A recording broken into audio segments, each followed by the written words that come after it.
এখনো কোনো যাত্রী নাই। রুটঘাট একবারে ফাঁকা, তো কই ভাড়া বেশি নিতেছি ভাই? আগে ছুটি পাই নাই, তার কারণে যাওয়া হয় নাই, বাসায় কাজ ছিল, মার্কেট ছিল, এর জন্য যাইতে পারি নাই। সমস্যাটা স্যার এই যে এই জায়গায় আমরা দাঁড়ায় রয়েছি কালকের থেকে গাড়ি নিয়ে, এখনো আমরা কিন্তু বাইরে হতে পারতেছি না যাত্রীর জন্য। সকাল থেকে কিন্তু ফাঁকা স্ট্যান্ড, এখনো কোনো যাত্রী নাই। 300 টাকা করে ভাড়া আম করে বইলা দিছে, তারপরও যাত্রী পাইতেছি না। আমরা তাও যাইতে পারতেছি না, অনেক কষ্টে আছি এই জায়গায় কালকে রাতের থেকে, এখনো যাইতে পারতেছি না। রোডের অবস্থা খুব খারাপ, আরও গাড়ি যাইতেছে, রাস্তা থেকে ঘুরে আইতেছে, রুট গাড়ি যাত্রী নাই, রাস্তাও ফাঁকা একদম। আজকে মনে করলেন যাত্রী নাই ভাই, একবারে যাত্রী কম, রুটঘাট একবারে ফাঁকা, একবারে রুটঘাট ফাঁকা। একটু গাজীপুর একটু জাম আছে, এরপরে কিন্তু জাম নাই, আর একটু বাইপাস জাম।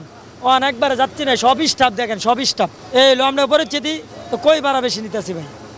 একটি কথা নিতেছি না। কালকেও যেটা পড়ছে আমাদের মালিক সমিতি, এটাই আমরা নিতেছি, এড়িতে তো যাত্রী পাইতেছি না।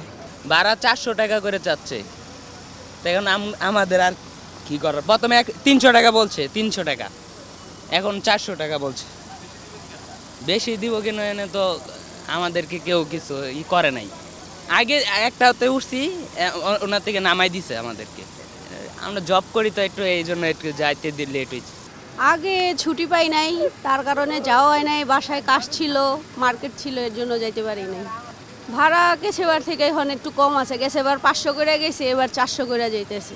গেছে বছর থেকে এই বছর একটু কম আছে, যতবার 500 করে গেছি, এই বছর একটু কম আছে 400 টাকা। আমাদের যাত্রী খুবই কম, ভাড়াও কম, একদম কম ভাড়া। যাত্রী নাই, ভাড়া পাবো কই?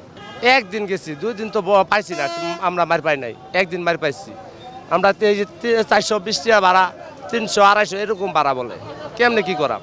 না না না, 500 না, 400 তো পাই না। 500 চাই কেমনে? 400 লোকই পাই না, 400 করে।